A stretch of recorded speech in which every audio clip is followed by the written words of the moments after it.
everyone, kali ini aku mau jawab frequently asked question atau pertanyaan yang sering ditanyakan terkait dengan putri hijab. Berhubung kemarin banyak yang DM aku, thank you so much, kalian udah excited banget buat tanya-tanya soal putri hijab.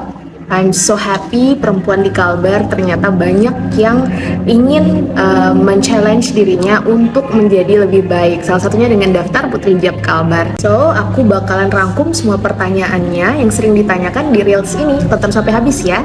Pertanyaan pertama yang sering kali ditanyakan adalah tentang skill apa sih Kak yang dibutuhkan untuk mengikuti kompetisi Putri Hijab Kalbar ini. Menurut aku pribadi, skill yang paling penting untuk kita miliki adalah public speaking.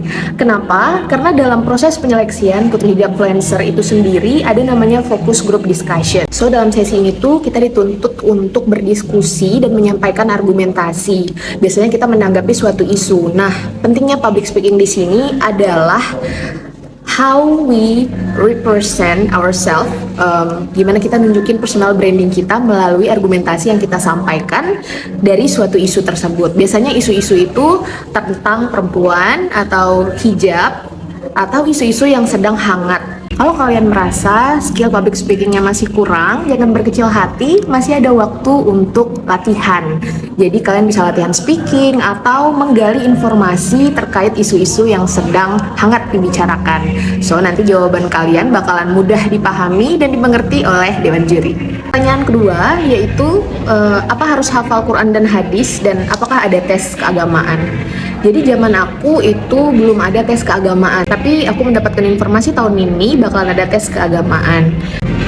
Tes soal keagamaan itu sendiri cukup belajar tentang pengetahuan umum soal agama kita. Jadi mustahil ya kalau kita seorang muslim atau muslimah tidak tahu pengetahuan umum tentang agama Islam itu sendiri. Kemudian soal hadis dan Quran apakah harus dihafalkan? Tidak. Cukup hadis dan surah terkait, misalkan tentang perempuan atau tentang hijab. So we don't need to remember all of that. Pertanyaan ketiga, apakah tinggi badan dan good looking itu pengaruh dalam penilaian? Secara langsung, tinggi badan dan good looking itu tidak berpengaruh dalam penilaian. Tapi, how we represent ourselves as putri, tentu saja kita harus berpenampilan bersih dan rapi. Kemudian, attitude kita itu jauh lebih penting dibandingkan how our appearance, bagaimana penampilan kita. Jadi, menurut aku lebih baik kita berpenampilan bersih, rapi, dan tidak berlebihan, dan kita tetap menjaga sopan santun dimanapun kita berada.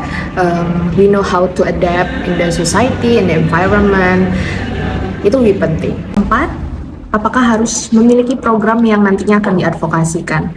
Untuk aku pribadi, tahun lalu aku memiliki sebuah program yaitu how we inspire other through social media. Jadi aku sebelumnya emang konten yang terkait dengan self development, dimana nantinya menginspirasi muslimah Indonesia melalui konten-konten aku.